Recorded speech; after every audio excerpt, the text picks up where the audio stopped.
Um, like I said, David Washington from Microsoft. I run our technical evangelism team for the central United States. So what we do is we're hackers, coders, and we code essentially with developers out in the community, right? Like hackathons and user groups. You may have met like somebody from Microsoft at a meetup, whether it's in Minneapolis here or in Chicago. And we're all around the U.S. You know, we're not a huge team. It's not like there's hundreds of us, but you know, we're in all the major cities around the U.S. And the point is to really learn and grow and know what's going on in the community, and hopefully show how Microsoft technologies can kind of help make you successful too, and be that resource, right? Or sounding board, like, oh, IE sucks. Yeah, sure, you can tell us. So yeah, IE does suck. Cool. So today we're going to talk about custom touch stuff that doesn't suck. It's particularly on the web. That's what this session's about, because it's really easy to make stuff suck with touch in general. Little bit of background on me. I've been at Microsoft for about 11 years. Most of the time I've been at Microsoft, I was out in Redmond on the Windows engineering team. I was responsible for the copy dialog in Windows 7 and Windows 8. If you like copying and the progress there, you're welcome. I also removed the start button, which is, no, that wasn't me. But I know the guy who did. He's doing all right.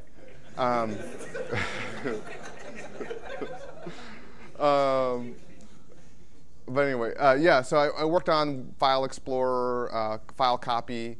And then in Windows 8, we were, really looking at the mobile experience, right? Like, how do we build something, that's great for a tablet, great for productivity, and kind of bring some of the best of what we know about Windows for a tablet like the Surface. There wasn't the iPhone was out, but the iPad wasn't released yet. There wasn't a lot of apps that were really built for that larger screen. So we found that we were inventing a lot of things as we went. And when you're kind of inventing things, those of you who kind of been in this process where you couldn't kind of learn that much from what was there, you build a lot of bad stuff as you go, like a lot of bad prototypes or a lot of things that just sucked. And through that process, we kind of were able to create a pattern of things that that work, right? There's been a lot that has come out since then, right? A lot of interesting stuff on the iPad, a lot of interesting stuff on Windows and Android, on that tablet kind of touch experience on the web and on mobile. But the thing that I think is interesting about this talk is, you kind of get to rewind into that headspace where you don't just assume that like somebody else has figured out for you, like, oh, jQuery mobile, like it's already right? It's when you're building something that's going to be great for touch, you kind of own all that responsibility, right? You don't necessarily have to just trust the framework or just trust what you have available. Just evaluate what you're building on its own merits, and then if it sucks, then fix it. So that's the kind of point of this talk. In the Windows days, I also have shipped a bunch of apps, and I really got into, I don't know what this thing is. I think it's a microphone. It's kind of weird. I got into a bunch of kind of hybrid apps, and I didn't really like how hybrid apps kind of were like bad and kind of kludgy, but like native apps were like slick and fast and looked right. So that's where I really started to push the boundaries as to kind of what people expect you can do with HTML. So in this session, we'll kind of get into some of that. So let's get into it. One thing, when you're designing for touch, one thing that's really easy to kind of overlook, really, is you're not really designing pixels, or you're not really designing UI or a layout for the sake of the UI, right? With like a web UI, right? Like you've got, most of the time you have a mouse and a keyboard, and you can kind of predictively navigate things. As long as you put stuff in a logical kind of information layout, people are going to be able to use that thing, right? This is the way my organization is organized, or this is the way my site should work. I'll organize it that way. And people will be able to use it as long as it's logical with the mouse. hopefully it's not too ugly, but yeah, that you can make it work. The thing that's different about touch is you're not really designing for pixels, you're designing for anatomy, right? There's no translation layer between the screen and the computer and the person using it, right? There's no mouse, there's no trackpad, there's no keyboard that kind of like does that, what's it called? Like fuzzy to digital conversion, right? Analog to digital conversion, I guess. The person is actually touching the screen, right? So it's almost like, you're designing, your app is essentially a consumer product, and it kind of bears all the responsibility of consumer products, right? Like, is it going to be, the people using your app or your site, are they going to have, chronic fatigue? Are people going to be able to use it comfortably, right? So it's just a completely different kind of headspace, right? As soon as you kind of want it to work well with touch, you kind of have to think about, not just think about like, oh, is the button big enough? You really need to think about like all of the factors that go into someone using it from that touch world. And I'll give you a little example here.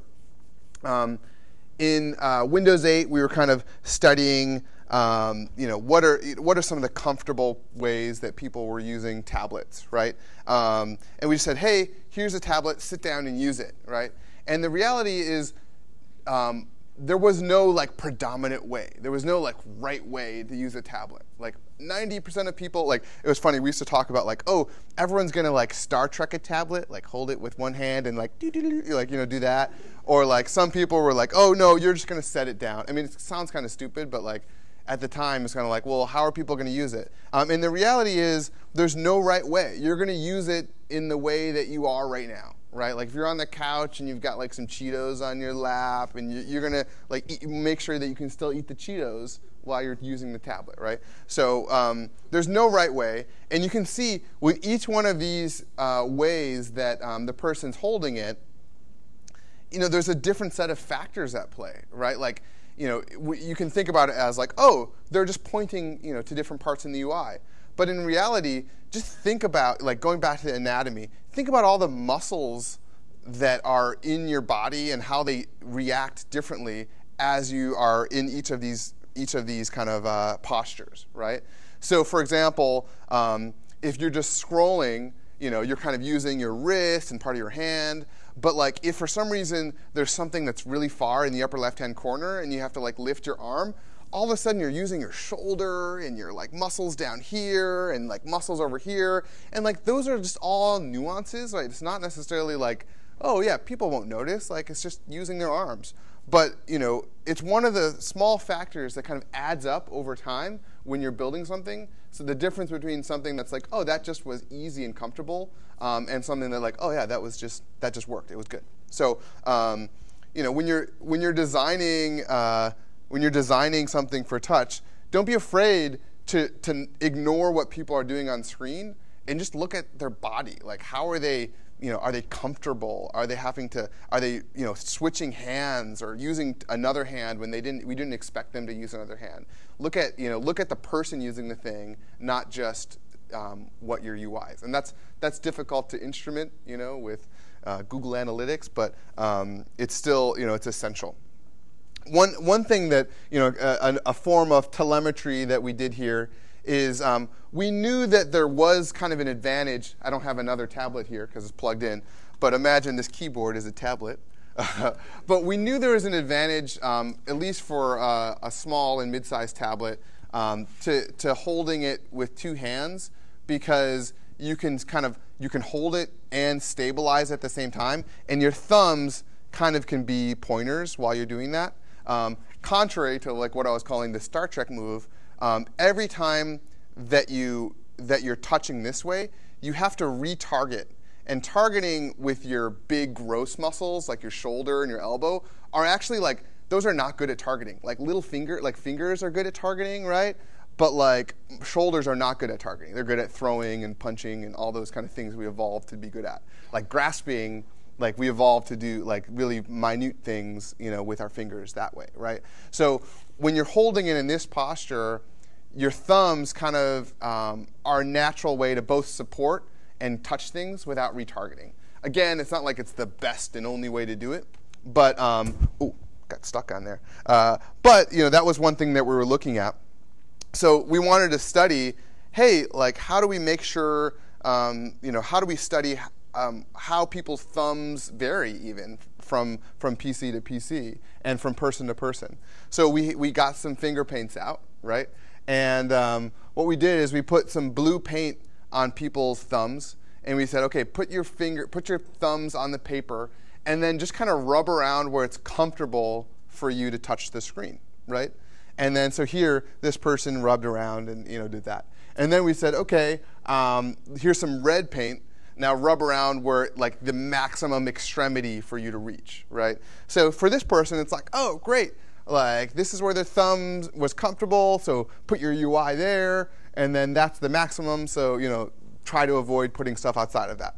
But what's interesting is you go from person to person, there's kind of wild variation, right? Like everyone's thumbs are different. Like it's kind of weird when you think about it. Like some people are good at really like the up and down sweeping, but like some people, like I just can't extend, and it's just like I don't know why. It's just like weird. Like people are weird, right? And then this person I think is really interesting because they can kind of do the arc, but they can't complete it, and I don't know why. But so we had about I think we had like 250 or 300 people go through this finger painting exercise, and we did some math on it, and was able to kind of calculate where most things will be comfortable for people. And that was a useful tool for us to build a better keyboard. There's like our Halo game we were able to use to kind of make sure that it would be comfortable as you're kind of thumb sticking around the game. And again, the point of this talk isn't to say like go design your thing for thumbs in these spots. The point is like when you're designing your thing, you can go through a similar exercise beyond kind of the basics like, oh, does the touch work or does it scroll? Really kind of zoom out your perspective a little bit and think about like, does it actually work for the ways that people are going to be using this, ignoring even what's on screen? So that was kind of the first point. You're designing for anatomy. It's a different kind of way of thinking about it.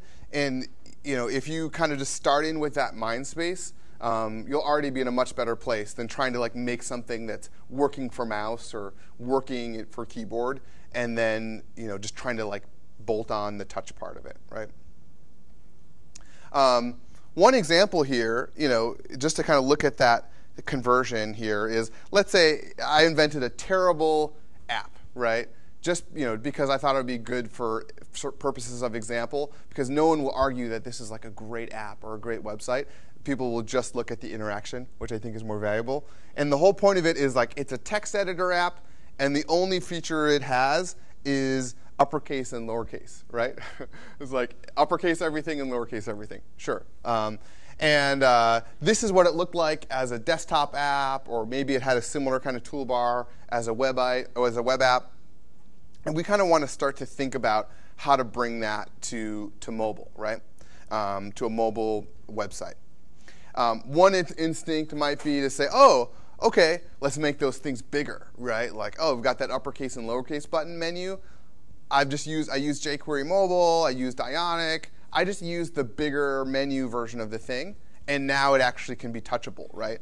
And then you're like, oh yeah, David had this session. He said, oh, like the bottom of the screen is kind of comfortable if you're using the thumbs. Maybe I'll move stuff to the bottom too, right?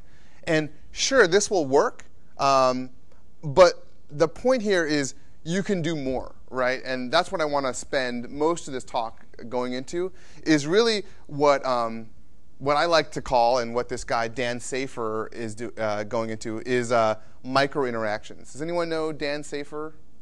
Oh, super cool guy. He worked at IDEO. It's like this company that like designs cool stuff for BMW and stuff like that. But he works at IDEO, and he's done a lot of thinking about just like interactivity in general, not just touch, but just interactivity in general. And he goes into this world where you're thinking about a micro interaction, which is like usually the thing that you don't even think about, but ends up being the bulk of your experience, right? Like think about pumping gas, right? That's like an example he uses in the book, right? Like sometimes when you pump gas, it just kind of works the way you expect it, and sometimes it's horrible. And no one is going to tell you why it's horrible or what it is, but like, given how many times in our life we're pumping gas, that is like a really big deal. Like whether that you have to wait 5 seconds before you can hit cancel, or like you can hit the button at the right time. And the same thing applies to your experience, right? If every time you go to your website, you have to log on, then like maybe logging on is like the most important thing of your thing, right? Like that's like the first thing that you should study and get right. Or another example here is in mail, like mail apps, right? There was a long time when people were, just using mail apps that kind of worked the way desktop mail app were on the phone. And then like there was kind of like a renaissance over the last 5 years when it's like, like most of the time I'm like deleting email, right? Maybe I should just make deleting email really freaking awesome. And then you have apps like Acompli, which is now like bought by Microsoft, and like a bunch of other sweet mail apps that are like really great at deleting and flagging and replying, right? And the point there is they really studied that micro interaction, and rather than just saying, okay, now it works, they like design the shit out of it, right? And that's kind of the point here is like, let's look at one micro interaction. The whole point of my app is uppercase and lowercase. So let's like really just go in and design every detail of that. And then, it doesn't really scale to do this for everything in your experience, but sometimes it's okay to go beyond, what you're kind of trusting the frameworks and the system for. Like, it's okay to go beyond the standard controls that are offered in iOS or offered in the web framework that you're using, as long as you make sure they meet this kind of minimum bar of what makes a great touch experience. So let's look into this a little bit. I've got a little code demo here. We're going to kind of start with something that sucks and code it up. One thing that I thought I would just add here to kind of set the stage a little bit, because even though we're going to be coding here, I'm not going to go through every line of the project. So I thought it might be useful to kind of just start high level from the code perspective. One, if you're building something that can just be built with like panning, like everything that's just supported in like the default native scrolling features in the web, that's just going to be better, right? Like my team was on the same team that built all of the touch panning features in the web browser, in Edge now. And the way that you build a modern web browser for touch is insane. Like you'd be surprised how that actually worked. Like basically, when you put your finger down, it's not like there's like a bunch of code that happens. Like in Windows, we called it direct manipulation, or I forgot there's an exact name of the framework that we did. And basically, we take that touch input and we push it off to another place that is its only purpose is to stay in sync with the GPU that's drawing the image, right? So like your JavaScript code or any code that you're writing, even Objective-C, if you're like moving stuff, it will never be as buttery fast as the code that's like always in lockstep, 60 frames per second with the touch. Like the touch hardware is totally abstracted with the GPU, and there's no other code that's in the way of that panning, right? So as soon as you, like that's the way they build browsers. If you can build something that works with just panning and doesn't get in the way of panning, it's always going to be better, right? That's just like the reality, right? Sometimes you need to actually do like stuff that actually is, in JavaScript, kind of custom kind of stuff there, and that's okay too. If you're going to do stuff there, there's like pointer events, which are great. They're kind of like the evolution of what you call like a WebKit touch event. All the browsers it's in the standard. It's already approved by HTML5 standard. All the browsers are going to support it. It's awesome. The latest Chrome nightlies have it. And what's great about pointer is you get all the kind of manipulation events, pinch, drag, pointer down, pointer up, pointer cancel, all these things that like you need to build a kind of highly interactive touch experience. Same sort of stuff that you'd get in a native experience. What's cool though is it's an abstracted event model, so it's the same for a pen and a mouse and touch. So like you get all the nuances. Like if you get a mouse event, all you get is an XY. But if you get a touch event, you can actually know what the centroid, like if your digitizer is good, it'll tell you like what the centroid is, the geometry of the touch, like if it knows, like, you know, like it's really really robust. It can even like sometimes it can know like what hand it is based on like what's going on there. So there's a lot of like interesting touch data. But if you don't care about that, it works the same. You can make it work the same for touch, mouse, and pen, which is nice. So pointer event is good. If you're going to make something move on the screen, like a direct manipulation, you always are going to want to use CSS transforms, right? Because like if you're going to transform, like if you want to move something to move on screen, you want that to all be offloaded to the GPU, right? Kind of like the direct manipulation stuff works. Because you don't want, like, if you're, like, for example, if you're moving stuff with CSS top, or you know, you're just moving top and left or something like that, or if you're resizing something based on width and height, every time, like, you know, essentially hundreds of times, you know, per second or every few seconds, the DOM has to do a bunch of math, right? And that will just be sucky, right? Anytime that you touch the DOM, or has to do a relayout or do some calculation, it's just going to be bad, right? And maybe somebody here has a magic way of making that work. But like, if you use stuff that are, you know, what we call like independent, that you can use like independent animations or independent transitions, like CSS transforms, all you're doing is editing the text file, and the GPU will actually draw it. And you can get pretty close to 60 frames per second, or in many cases 60 frames per second if you're not doing too much there. And if you just go to like, just do some Googling around for CSS transforms, or essentially independent, non-CPU dependent CSS transforms, you'll be in good shape, right? And then another kind of coding tip, if you're building something and then you're going to make it like so you swipe, and then like a trick's going to happen, and then you're going to play like a really fancy animation with a beautiful animation curve, and you're designing like Bezier animations, you're probably doing it wrong. Because like almost always, just doing a direct manipulation and having it respond in a way that you'd expect for touch is better than building an animation that approximates what the right touch thing is. So this is just kind of like ways to think about your code, and I've got a few examples here in the code that we'll look at. So let's actually go ahead and build something here. I've got a little website here called Lorem Ipsum. It's our little app, our little mobile website appy thing that its entire purpose is to, you know, write text and do uppercase and lowercase, right?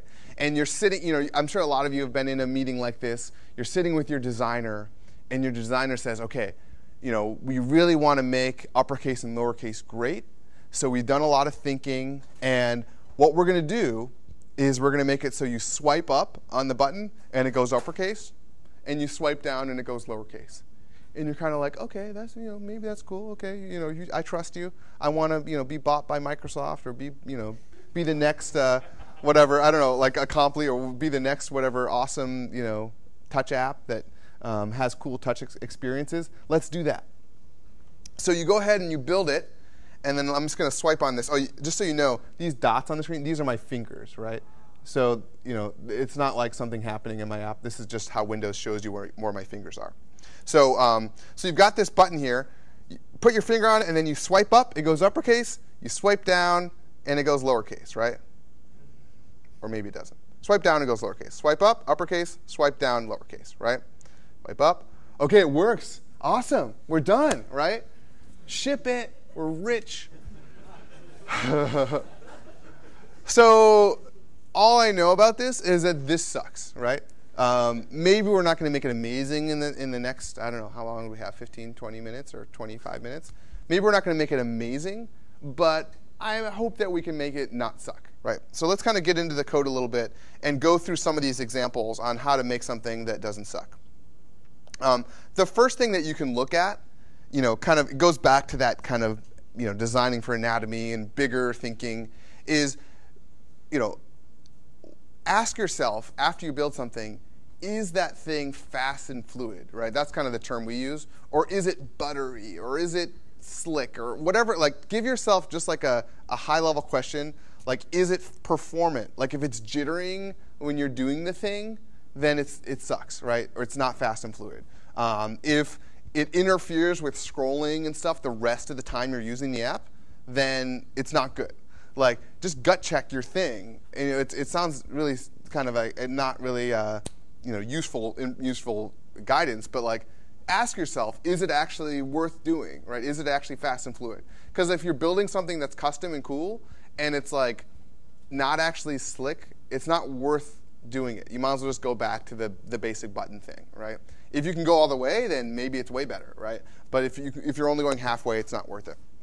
That's kind of my catch-all. But the first thing in the scorecard of like touch not sucking that I have here is really, is there feedback immediately when you're putting your finger down, right? That's kind of like an essential thing here, right? If I go back to my little website here and I put my finger down, sure, you can see the dot where my finger is, but nothing happens, right? Like, I don't know if this thing is a button. I don't know if it's a little label, if it's a bug. It's dead, right? In the world of mouse and keyboard, if you move your mouse, it clicks. Like, it always kind of clicks, right? And like, at least you know you clicked it right. Maybe if something doesn't happen on screen, then like that's also sucky. But like, at least you know that you did it right. With this, like you don't even know what's happening. You don't know anything, right? And a lot of that stems from the fact that you're touching glass, right? When you're touching physical objects, they respond in a way that you'd expect them to, right?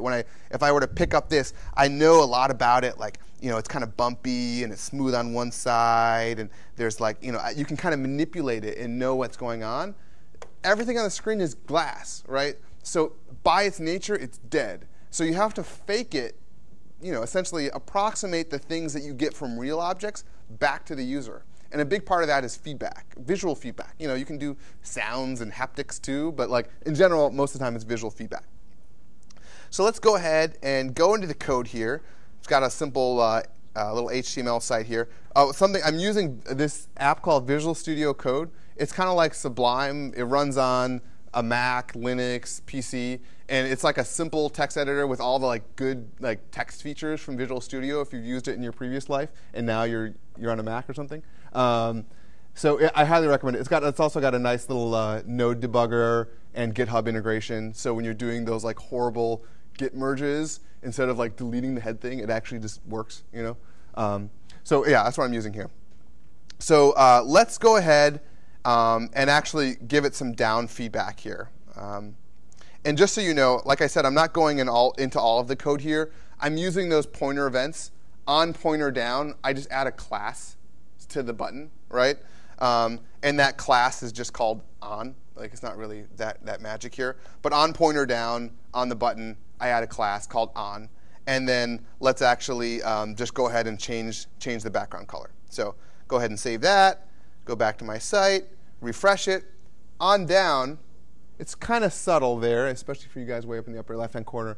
But like you see, it's a little bit different, a little different color blue here. And it does a lot, right? It basically at least says it's alive, right? In this case, it's intentionally subtle because the thing doesn't respond. It doesn't do anything when you put your finger down because the whole point is to swipe. Like if it was an actual button, then you might want to like invert the color or say like, oh, when you lift your finger, something significant's going to happen. Here it's just saying like, oh, I'm alive, right? And you can see a lot of systems will respond in that kind of direct feedback way. Like when you touch it, it will respond. I'm manually adding a class. If the whole thing you're going to add here is just background, just down feedback, you don't even need to manually add a class. You can just use like CSS active, something really simple in CSS to just respond when you put your finger down. So that already goes a really long way to showing this thing is alive. So I'm going to unmaximize this.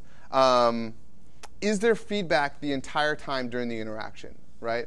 So this one's essential, right? Because if you're actually, the way that you are touching the screen, you kind of expect that it's telling you how to do it as you're doing it, right? Just for example, in my little presentation here, I can swipe to the next slide, right? And swipe to the previous slide. And I know how this thing works, so it works. But it's like the way I learned how to use this is I can kind of play with it and know, like, how is this working? Oh, I want to drag it all the way over and actually have feedback during the entire time. Even though, like, in terms of the actual input, all I'm telling it is right and left, right? So why did I have to do all of this extra stuff? Because that's essential, right? When you manipulate physical objects or you manipulate physical things, they respond as you're manipulating them, right? So let's bring that to our little button as well. So here, no feedback the entire time during the operation. I'm dragging, nothing happens. I'm dragging, nothing happens. I don't know how to accomplish this thing correctly. So let's go back. And just going back to the JavaScript here, I've got a little touch handler here. And basically, I was talking about CSS transforms. Every time that I get a touch move, which is that pointer event, I'm just doing a target.style transform, and I'm just doing a translate y. So every time my finger moves, translate y. I've got some other code here, so it actually hits a threshold and some other stuff I'm going to show you in a second. But like that's the main code here, is that like when your finger's on the thing, move it when it's on. And it's like actually building this stuff is actually pretty easy in the web now. It's pretty cool. So let's go back to the site here. I need to refresh it. And then here, when I put my finger down, like, oh, now it's actually moving with me, right? I still don't quite exactly know what's going on, but at least it's kind of getting closer, like, to that vision of you swipe up, it goes uppercase, and you swipe down, and it goes lowercase, right? And then over time, you kind of start to become a little bit more confident as to what's going on here. And you can, do it slowly, you can do it quickly, right? So we're done, right? Ship it. What do you guys think? What's anything else that we might be able to do to make this better? Give an indication to the user that they could swipe it before they ever touch it? Yeah, that's a really interesting thing about how do we educate people how to use this. That's for sure. And I'll get into that a little bit. Success feedback. That's the next thing I think is essential here, is how do I know I did this right? Like one thing that, one piece of success feedback that it already has is it stops, right? So that's kind of a little bit, okay. But I still don't really know, like there's no difference between being at the top or the bottom. Like I don't really know if I'm doing this correctly.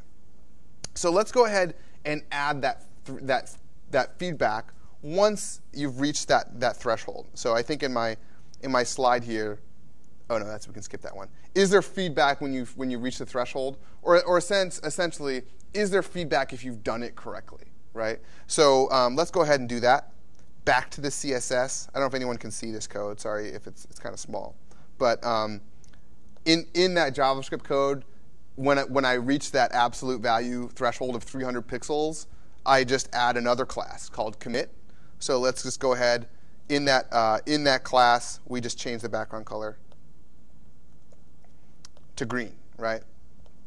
So I'll save that. No, don't undo that.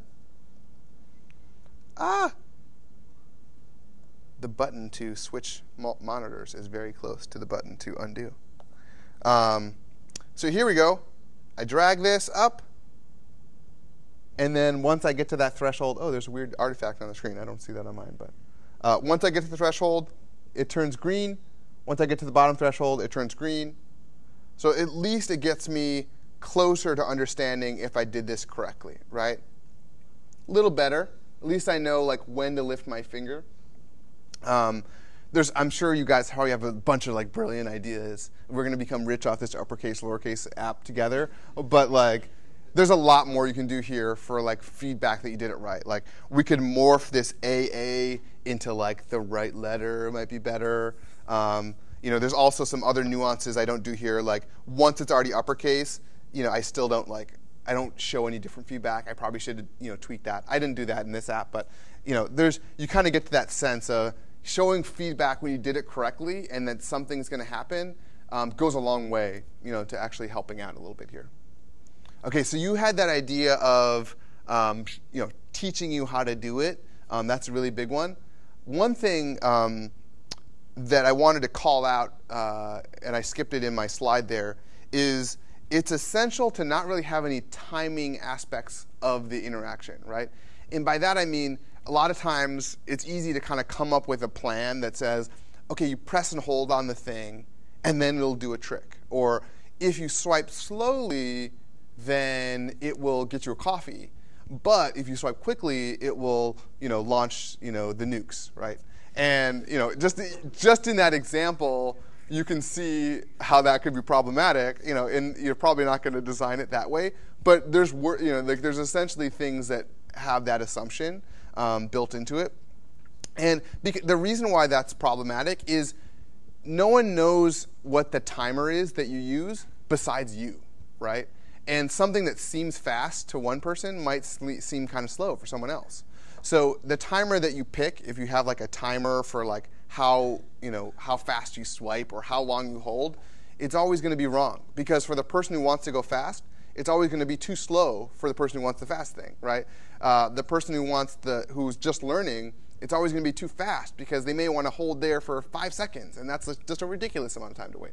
So in general, if you're going to have time, like you want to avoid timers that get in the way or change the behavior as to what's happening. So here you can imagine, you tap it quickly and it toggles to the other one, or if you press and hold it, it'll change it to blue, and it's like, well, that's just not good because you don't know what's happening there. So in general, we want to avoid timing. So another thing that's interesting here, and I'd say equally important for learning, going to that learning point, is reversibility, right? With touch, a lot of what makes a good touch experience is being able to play with it, right? Like how many of you guys have been to on Twitter or in your mail app or Snapchat, and then just kind of played with the pull to refresh thing, just because the little rocket guys. Yeah, Ian, I know you were. So because it's kind of fun, but also that's how you learn it, right? Like you didn't know how to pull to refresh the first time, but you were just kind of scrolling and you got to the top and you're like, oh, what's that? And you're kind of like looking a little bit and you're like, oh, like something's happening. And then you're like get to the top and it says like, oh, it's going to refresh. But it didn't actually commit anything until I told it to, right? So you're in control that whole time. So in this interaction, we've already built in reversibility. I go all the way to the top, it turns green. Like, oh, that's how I get uppercase. But actually, if I don't want to, I can just peek down a little bit, right? The same thing can be, same thing for pull to refresh. Pull down here, I want to refresh. Oh, I can release refresh. Oh, no, put that away. No, I don't want to do that, right? And that's how you can kind of explore how to actually use these things, right? That's an essential part of, being able to play and undo is essential to it. And not everyone gets that right. Even just in your own touch experiences, you may have experienced that. Like I know on the iPhone, in the Mail app, it's kind of a rubber band. And once you get to the top of the threshold, it just like the rubber band snaps and it just starts refreshing, which is like fine, I guess, most of the time.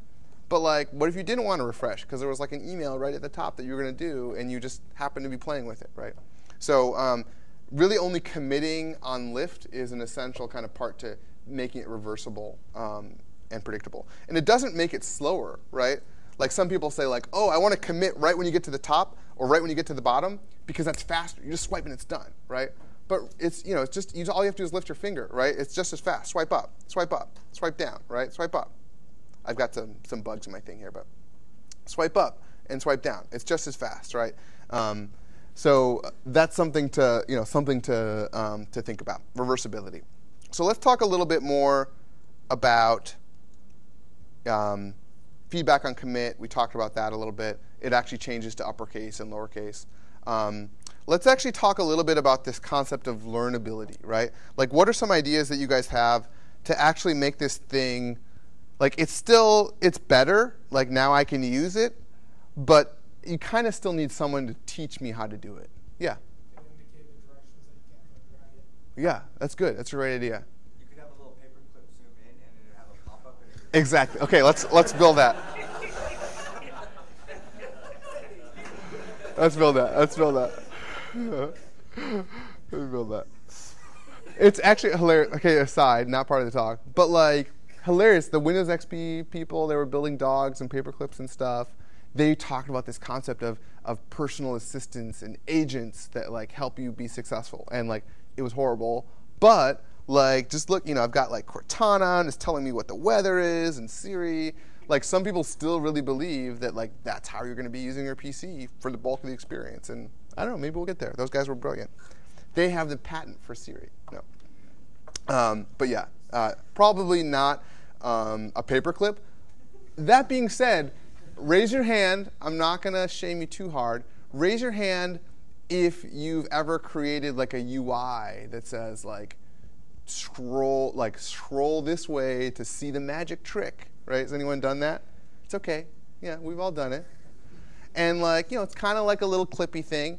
It's not necessarily like those things are horrible, right? Especially like the first time you're using the app, if there's like some essential thing you need to know in order to use it, like maybe show them, right? But then you can also ask yourself, like, is there a better way, where I wouldn't need to do that?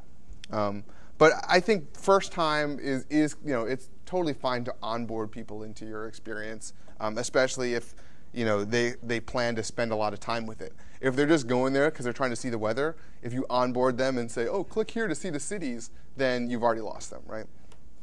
So let's talk a little bit about teaching. Yeah, somebody had an idea of showing some arrows. I kind of sketched something up to actually do it. I have a little hint in the background that shows how to accomplish this. So let's actually go ahead and show this little hint. Refresh.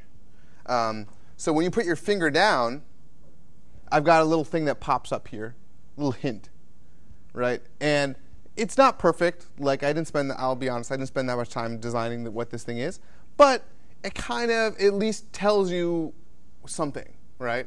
Like you put your finger down, so there's something that's up and below, right? I release, nothing happens, right? I was like, okay, so maybe I should keep playing. I swipe to the left and the right, nothing happens. I swipe up, oh, I'm going towards this uppercase thing. Oh, it turned green in the green circle. Okay, and then I let go, boom. Okay, oh, okay. So it's teaching me as I'm doing it. Scroll down, swipe down, it goes lowercase. It doesn't completely solve that problem of like, oh, do I even know to hit this button? And then each experience will vary, right? Like only you will know if someone's gonna hit your button or not, right? Like this is a little weird. It's a floating button like on the side of the screen. I guess that's becoming more of a pattern, especially on Android. But like, maybe there's something that is a little bit more obvious. Like if it's something that people will hit, you've got a little bit of more levity to not teach them to do it.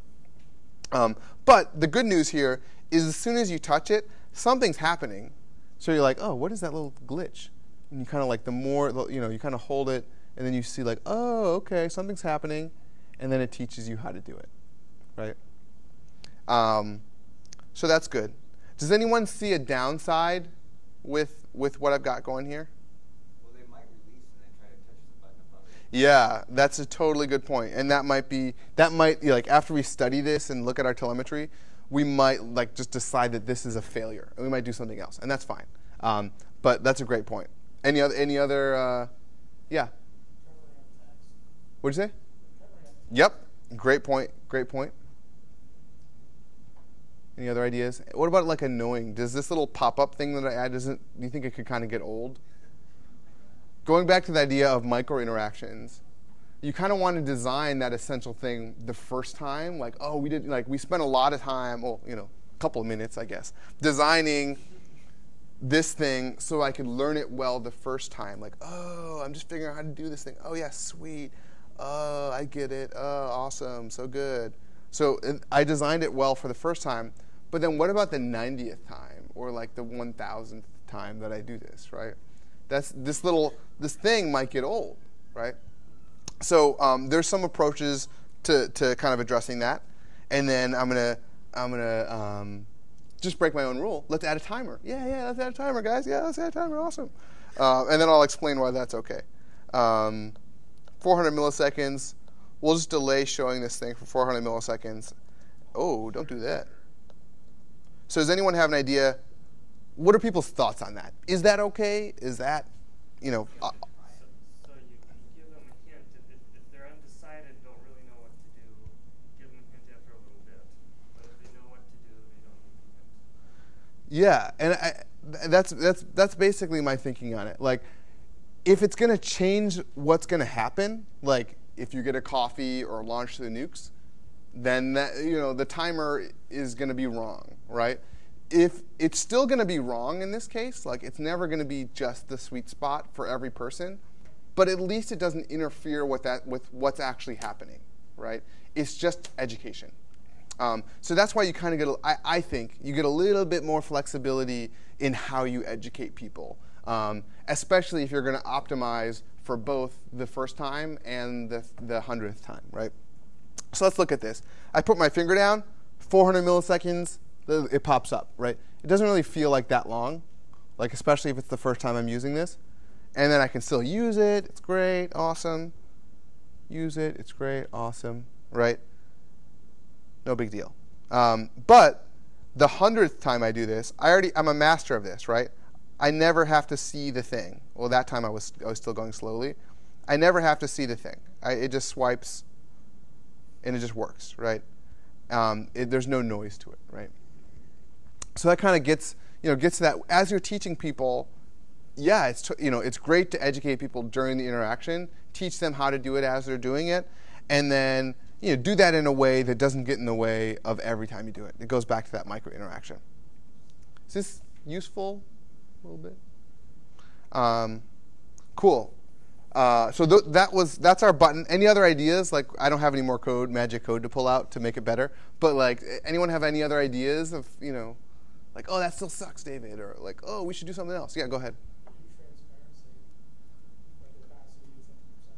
Oh yeah, for sure. Like, and then like I kind of like that sometimes. Like as you kind of get closer to something, or as you're kind of manipulating it, it kind of becomes stronger as to what's happening.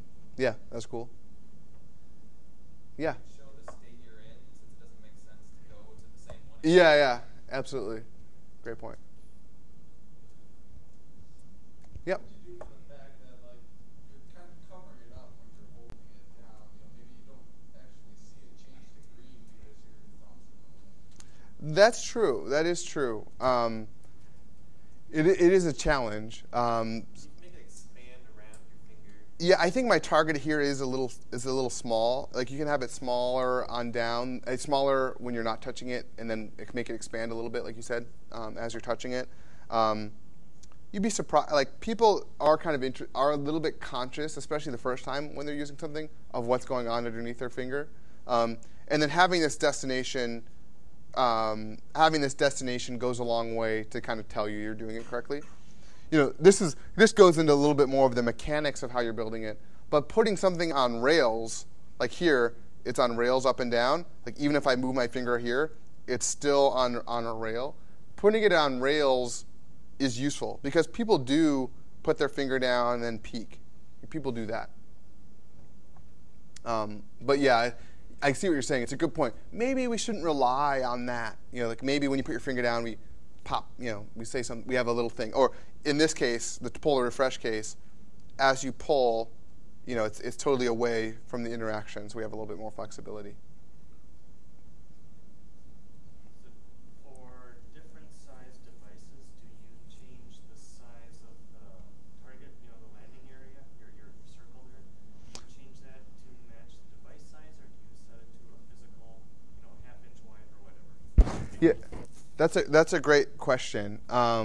In general, touch is machine independent, right? Because you have the same fingers on a tablet or a big screen. So here I didn't do anything differently. Sometimes you do need to be conscious of that, like if you don't have space for stuff. But in general, you want to kind of be as device independent as you can when it comes to the manipulations.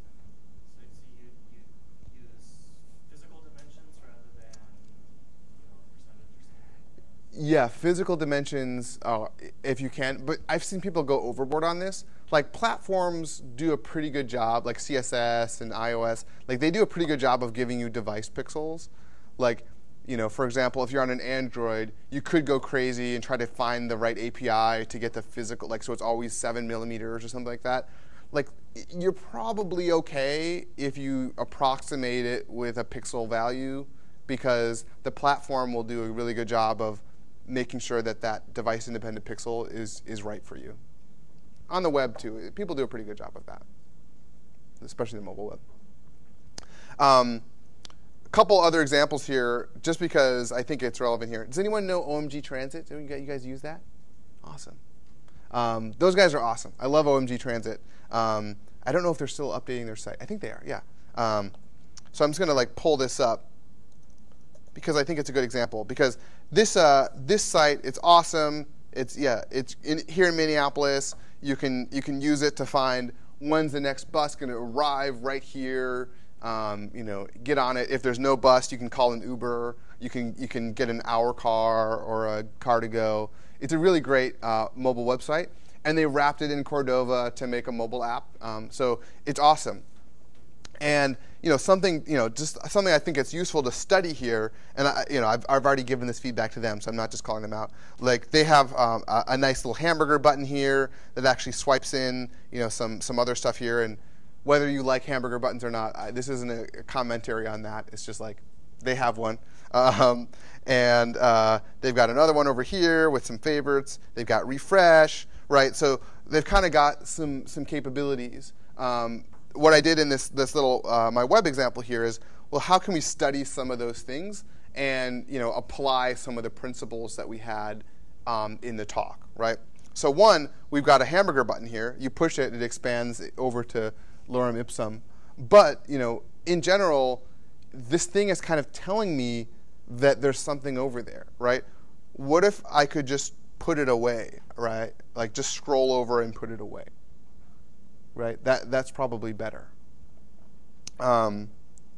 So because this is giving me feedback the entire time during the interaction, not just kind of magically doing a trick. Like I don't know if I can swipe on this, but oh yeah, I tap on it, it goes over. I tap on it, it goes back. Doesn't that conflict with the purpose of your app? I mean, if you want to be able to select anything in there, no? In yours? Assuming it's a text editor. Oh, yeah. Wouldn't this get in the way of selecting? Yeah. Totally fake app, so I can do whatever I want. But I get my point being, though, that you have to kind of take into account what you're trying to do. Absolutely. In this case, even if I wanted to allow panning and scrolling and stuff, usually it's actually pretty good. This is vertically scrolling, but I still have the ability to pan horizontally. Most browsers, I think Chrome and IE, support this thing that's kind of weird but cool called scroll chaining, which is once you scroll to the end of something, it will start scrolling its parent, which is kind of mind-blowing, but allows you to do some stuff like this. People don't always expect that. So I think the right thing, the universal way to do this is besides just being able to support, you could just support panning and the header or something instead. And of course, something like pull to refresh, on mobile, on a mouse experience, you kind of need to have a button or some affordance to do that.